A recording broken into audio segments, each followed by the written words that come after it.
So I would like to start by calling on the presentation from Cameco Corporation on the Port Hope conversion facility as outlined in CMD 16H 8.1a. I understand that Mr. Clark will make the presentation. The floor is yours. Thank you. So for the record, my name is Dale Clark. I'm Vice President of Cameco's Fuel Services Division, and I sat at this table for the relicensing hearing 5 years ago as the General Manager of the Port Hope conversion facility. On behalf of Cameco, I welcome the Commission to Port Hope and Northumberland County. We not only work here, but most of us live here, play here, and are raising our families here. Holding these hearings in Northumberland County gives our community and even Cameco employees the opportunity to participate in and better appreciate the relicensing process. So whether you have been here before or this is your first occasion for a visit, I hope you have time to take in this beautiful community and see why we are very proud to be here. Collectively, the people who sit at the tables in front of you today have more than 100 years of experience in various industrial settings, much of it in the nuclear industry. As a chemical engineer, I managed large chemical manufacturing facilities in the US, the UK, and Estonia before joining Cameco in 2008. In a moment, I'll turn the presentation over to Mr. Dave Ingalls, the current General Manager of the conversion facility. Also a chemical engineer, Dave first joined Cameco in 1994 as a co-op student while studying at the University of Waterloo. Prior to becoming General Manager, Dave was Director of Compliance and Licensing for the Fuel Services Division. To introduce the others sitting here, Liam Mooney has been Cameco's Vice President of Safety, Health, Environment, Quality, and Regulatory Relations for more than 5 years. Liam received his Juris Doctor degree from the University of Saskatchewan in 1998 and joined Cameco as a Senior Legal Advisor in 2005. Rebecca Peters is Superintendent Special Projects for the Fuel Services Division and is responsible for regulatory relationships, licensing, environmental assessment, and implementation of standards and regulatory documents. Rebecca holds a Master's of Science in Toxicology and held a teaching position at the University of Ontario Institute of Technology prior to joining Cameco in 2005. Shane Watson is Cameco's Program Manager for the Vision in Motion project. A professional engineer, Shane has been with Cameco for 10 years and is leading the planning, development, and execution of this large-scale cleanup and remediation project being undertaken at the conversion facility site. These individuals and their experiences are important assets to ensure Cameco continues to operate safe, clean, and reliable operations, and I'm very proud to call them colleagues. Thank you again for being here, and I will now turn things over to Dave Ingalls. Thank you, Dale, and members of the Commission. For the record, my name is Dave Ingalls, and as Dale mentioned, I am the General Manager of the conversion facility and responsible for all elements of its operation. To complement the details provided in our application, Commission members' documents, and other submissions, I am pleased to provide the Commission with a high-level overview of our strong operating performance and commitment to the future of our operation and community. Before we start, I'd like to give you a brief description of my facility's operations. The Port Hope Conversion Facility supplies the world's reactor fleet with uranium conversion services needed to generate one of the cleanest sources of electricity available today. We receive nuclear-grade uranium trioxide for conversion to either uranium hexafluoride or uranium dioxide. UF6 is exported internationally for further processing and is used in light water reactors around the world. Cameco's UF6 conversion facility is one of only 2 such plants in North America and one of only 3 in the Western world. UF6 production represents 80% of our licensed production capacity. We are also licensed to produce ceramic-grade UO2, which represents 20% of our licensed production capacity. Our site plays a prominent role in providing clean energy, producing 20% of the world's UF6 conversion capacity here in Port Hope. One UF6 cylinder provides enough fuel to power a city of 90,000 people for an entire year. To put that into perspective, that's enough fuel to power every home, business, school, doctor's office, and hospital in a community the size of Northumberland County. Our UO2 plant is the world's only commercial supplier of UO2 conversion services for CANDU nuclear reactors. This means that fuel processed here is in every CANDU reactor in the country, accounting for approximately 60% of all power generated in Ontario and 15% of all power generated in Canada. We are very pleased to share with you and the community the progress we have made during the license period. The conversion facility currently has a 5-year operating license that is set to expire at the end of February 2017. As you have seen in our application, we are requesting a 10-year license renewal and minimal changes to our activities. Our request is to maintain the current production limits of 2,800 tons uranium as UO2 and 12,500 tons uranium as UF6 with a daily limit of 45 tons. We also request that the CNSC continue to authorize Cameco to process and store various natural, depleted, and enriched uranium compounds. Additionally, we are asking that references to old production activities be removed from our license conditions. This would include removal of references to the North UO2 plant as a UO2 production facility, the removal of references to the metals plant and metals production as an activity authorized under the license. Currently, Cameco is authorized to carry out cleanup, decontamination, demolition, and remediation activities, including those related to the Vision in Motion project. However, we are requesting that these activities that are within the site's current licensing basis be described in our license conditions handbook. With respect to our 10-year license, our reason for requesting a longer license term is twofold. First, our strong operating performance in all safety and control areas demonstrates our ability to consistently carry out future activities safely and reliably. Second, a 10-year license period allows us to effectively implement the Vision in Motion project, which will make significant improvements to our waste management and environmental protection programs. Finally, Cameco is requesting approval of an updated financial guarantee submitted as part of our preliminary decommissioning plan.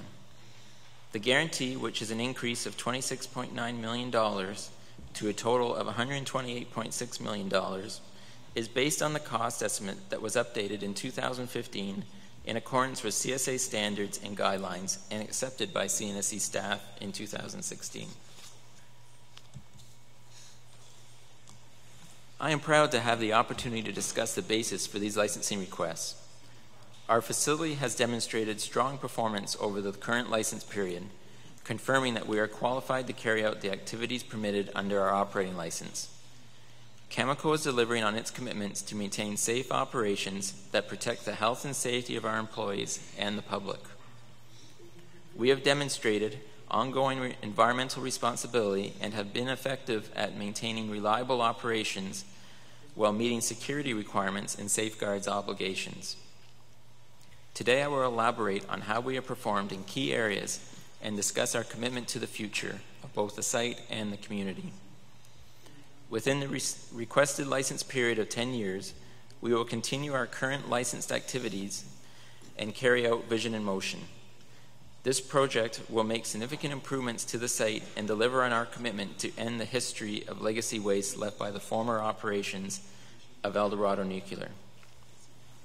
We place a high value on public engagement as demonstrated by the extensive public consultation process undertaken under the Vision in Motion planning stages.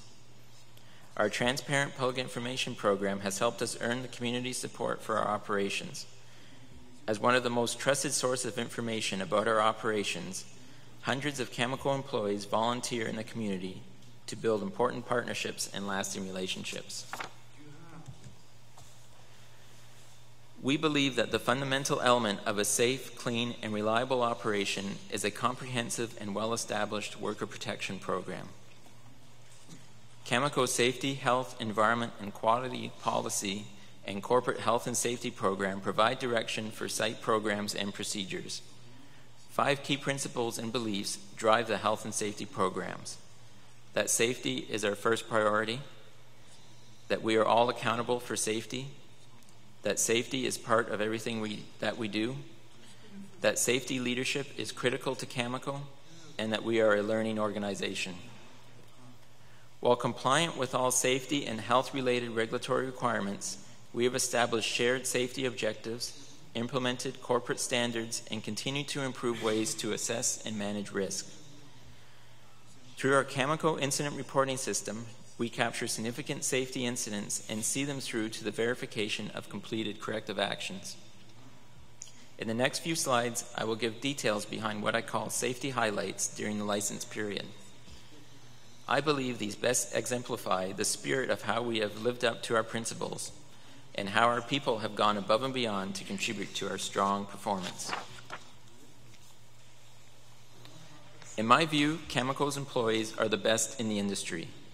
The strides we have made at our facility are only possible through the hard work of our people. It is their dedication to excellence and a commitment to safe, clean, and reliable operations that are reflected in each accomplishment we share today. A great example is what we call our safety charter. The Conversion Facility Safety Charter is a document that expresses our collective sense of safety values and direction and our general commitments to health and safety. It was created by the employees for all employees. It is used as a cornerstone for health and safety planning and permeates our work ethic on-site and ideally at home as well. The Charter has been endorsed by the Conversion Facilities employees and is displayed in our main lobby for everyone to review.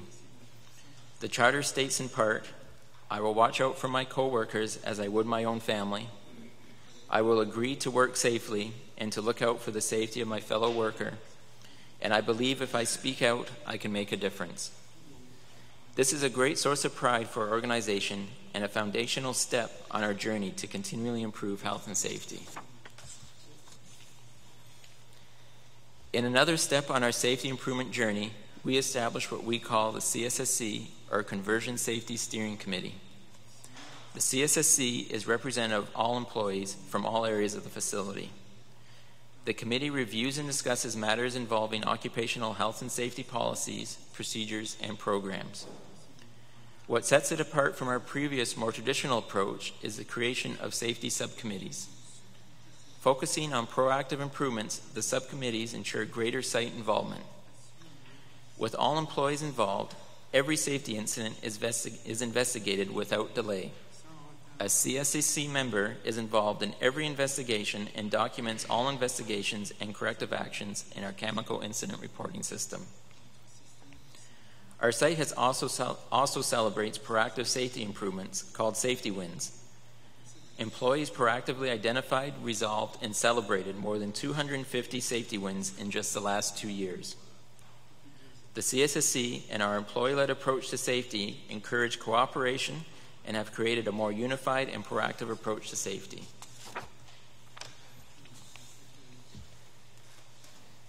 Creating the CSSC and the Safety Charter were important steps for our organization. Under our license, we are required to have a management system that establishes the processes and programs required to ensure the conversion facility operates safely, continuously monitors its performance, and fosters a healthy safety culture. In November of 2015, we underwent a detailed safety culture assessment. This gathered and analyzed our employees' perceptions of the gap between their expectations for safety and their experience. Overall, the assessment indicated our safety culture is improving. As you can see on this slide, employees identified several high-level strengths. Other key findings indicated we should increase our focus on human performance, ensure employees are held accountable for their actions, and ensure we are consistently reinforcing high standards at all times. In response to these findings, we have developed an action plan. This feedback tells us that we are going in the right direction. It tells us that our actions are translating into meaningful impacts on our employees. Not only are employees confident we all share in a commitment to safety, but they know they can get involved in finding solutions. We have the foundation of a good safety culture, and our strengths set the stage for us to take it to the next level. To further enhance evaluation of our safety program, we measure our total recordable incident rate, or TRIR. TRIR is a tool to measure the frequency of less severe injuries in the workplace. This is developed by calculating the number of incidents requiring medical treatment or restricted work per 100 employees per year. This allows us to compare safety performance year over year and identify areas for improvement. The lower our TRIR, the better the safety performance. As this slide shows, our TRIR has decreased 58% since 2012. With this significant drop in TRIR, we are confident the focus on safety has dramatically improved safety performance during the current license period. On a final note on safety, thanks to the efforts of our employees, I'm proud to share recognition we received both internally and externally. During the license period, we have had our safest years of operation ever recorded at the facility.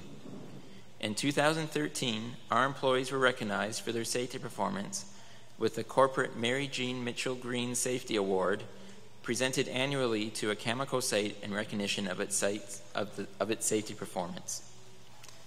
In 2015, United Steelworkers Locals 8562 and 13173 were honored at the Steelworkers National Health, Safety, and Environment Conference with the A.Q. Evans Award for outstanding accomplishments in occupational health and safety. This demonstrates the strength of a shared commitment between our management and our union to work collaboratively on keeping safety as our highest priority.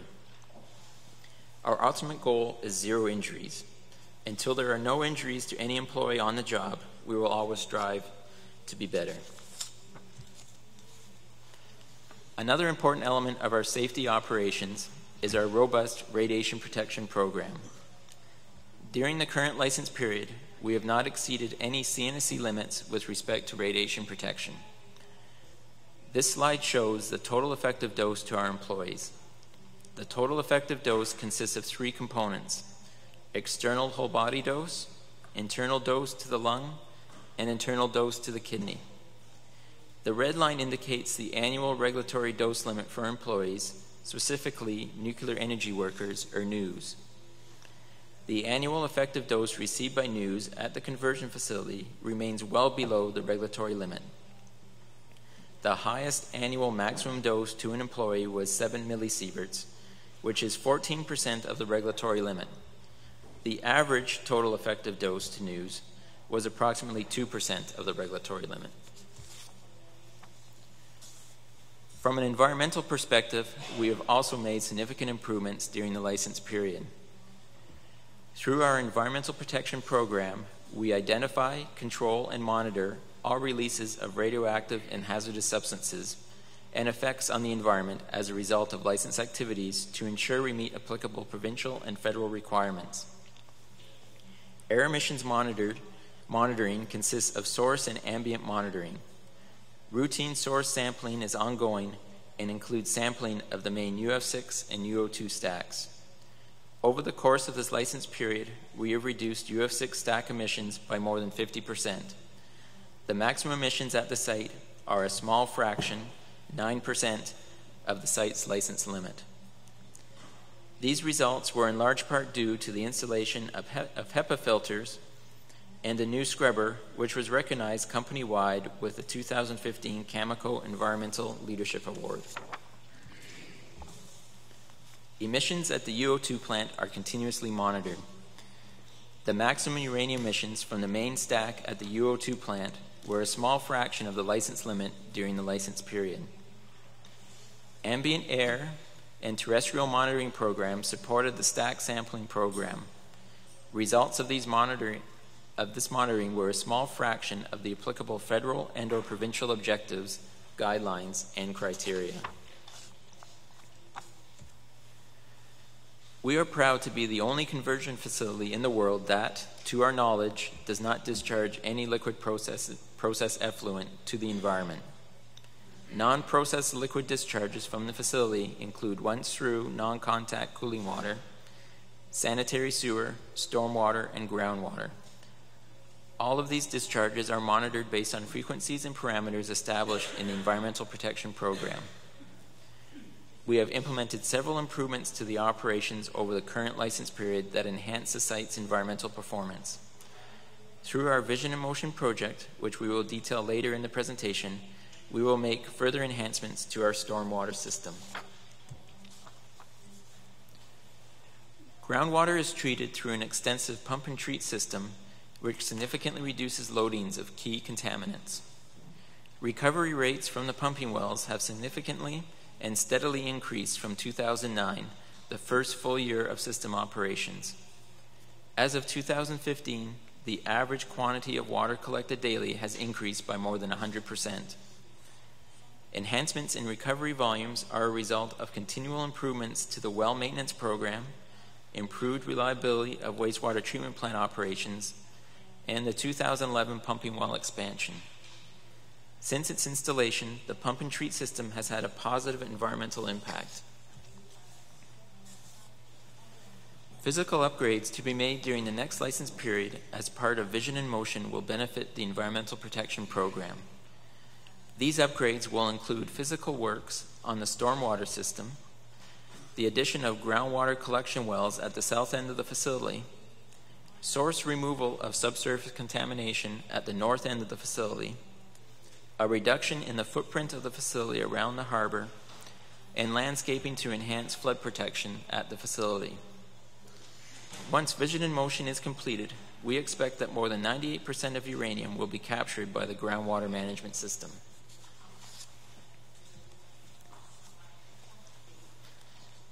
As a result of our strong safety and environmental performance, we have demonstrated our ability to operate a safe, clean, and reliable facility within the objective of our licensing basis. Throughout the license period, CNSC staff has completed comprehensive reviews of the CNSC's 14 safety and control areas, and we have received satisfactory ratings in all areas. The performance of our equipment and reliability of our operations have a direct effect on our site's safety performance. We have put great emphasis on our operational reliability program during the license period. One of the fundamentals of this program is our move towards a predictive and preventive maintenance approach. Through this approach, our goal is to ensure equipment is always available to perform its intended design function when called upon to do so. Our corrective action process continues to mature and has become a more effective tool in driving continual improvement. We have a well-established waste management program. During the license period, we have progressed a number of projects to reduce the volume of waste on site. Further, we have also developed robust recycling programs and introduced efficiencies in our processes that have and will continue to significantly decrease future waste generated at the site. We are confident that the site's operating performance over the course of the license period provides a strong basis for our license request. Just as important as this past performance are our plans and commitments for the future. In the upcoming license term, we will undertake a major site cleanup and renewal of the conversion facility known as Vision in Motion. To provide some history, the project was first introduced in late 2002 and called Vision 2010. Cameco conducted an extensive public consultation process throughout the planning stages of this project to ensure community awareness. This project is a unique and timely opportunity made possible by the existence of the PHCI and their construction of a long-term waste management facility, or LTWMF. The Vision in Motion project is an important opportunity to remove legacy waste from our site, make improvements to the conversion facility, and to work with the PHCI and the municipality of Port Hope to improve the waterfront for the enjoyment of the community. We anticipate most aspects of Vision in Motion will occur over a 4 to 5 year period after the LTWMF is open to receive waste. As part of our cleanup program, we routinely undertake activities similar to those that will be carried out during the Vision in Motion project. Within the licensing period, we completed several cleanup projects. As pictured on this slide, we carried out a trial excavation in 2015 to collect data regarding subsurface condition characteristics. The information gathered is being used to help define the excavation approach for the project. Also in the summer of 2015, we demolished 2 buildings on the center pier, which demonstrated our ability to carry out these activities safely. As shown here, we have also successfully removed redundant equipment from underutilized buildings, again demonstrating our ability to execute these activities safely. Through Vision in Motion, we will continue these cleanup activities. Cameco has an allocation of up to 150,000 cubic meters of space in the LTWMF. This will allow us to transport legacy waste to the facility during its limited operating window to receive waste.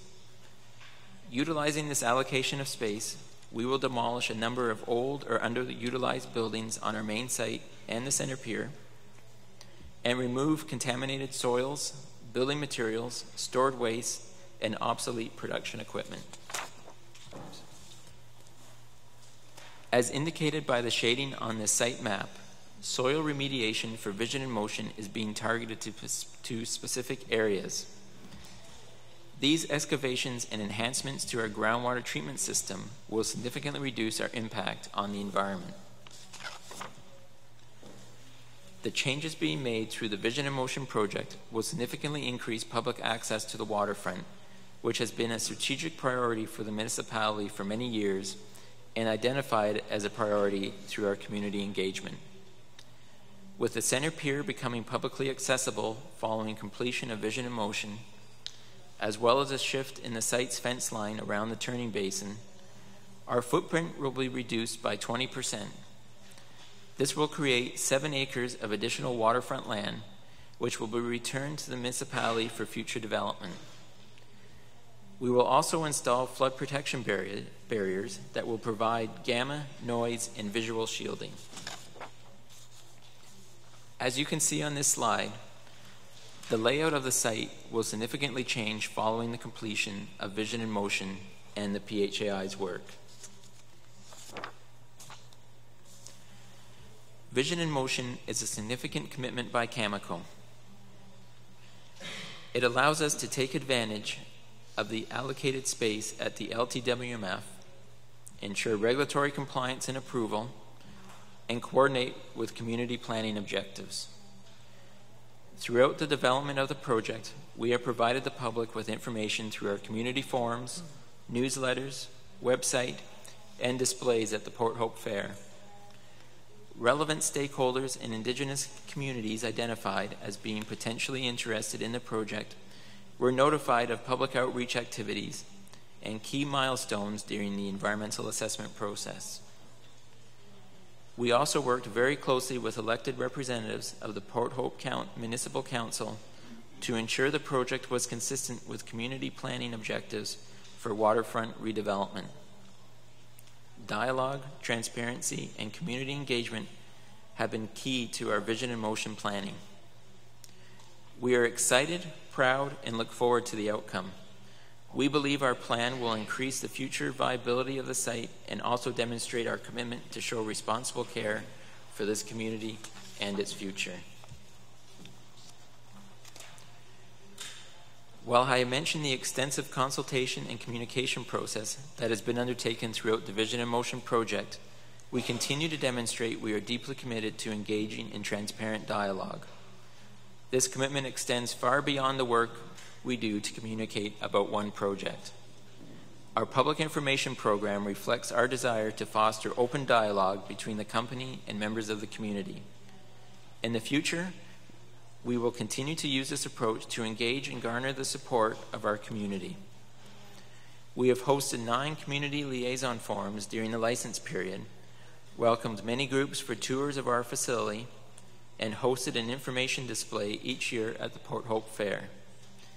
This face-to-face outreach is complemented by information provided in our community newsletter, which is sent to every mailing address in Port Hope, our community website, and social media presence. We believe our public information program is effective at keeping the public informed of our operations, and we are committed to continually improving this outreach. As an example, we shared more documentation than ever before over the course of this relicensing period.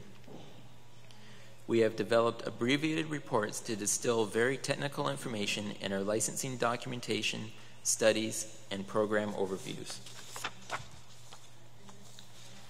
Cameco has retained outside expertise for the past 12 years to not only measure public opinion of the residents of Port Hope, but also the effectiveness of all elements of our public information program. More than 400 Port Hope residents were randomly surveyed about their perception of Cameco's operations in the community. Full reports are posted on our website, and some notable results from 2016's polling indicated that 8 out of 10 Port Hope residents think Cameco makes information about its operation in Port Hope readily available to residents. 89% of Port Hope residents support Cameco's continued operations in Port Hope, and 85% of residents agree that Cameco does everything possible to protect people and the environment. This high level of support is a reflection of the work we do to communicate with the public and reflects that the site's strong, safe performance has earned the support and trust of our key stakeholders. This support also demonstrates the important role our employees continue to play as representatives of our company. Our employees take a leadership role in the community. Many of them run, organize, or volunteer at more than 60 fundraisers or community events we support. We are very proud to support the worthwhile organizations and programs that make this community great. We are requesting a 10-year license term, continued production of UF6 and UO2 at our current limits, and approval of our increased financial guarantees submitted through our preliminary decommissioning plan. We believe we have demonstrated through our performance that we are qualified to carry out the activities permitted under our license. The site's strong operating performance over the course of the license period provides a convincing basis for our license renewal request. We are committed to the protection of the health and safety of our employees and the public, protection of the environment, meeting security requirements, and fulfilling safeguards obligations. Thank you for your time, and we would be happy to answer any questions you may have.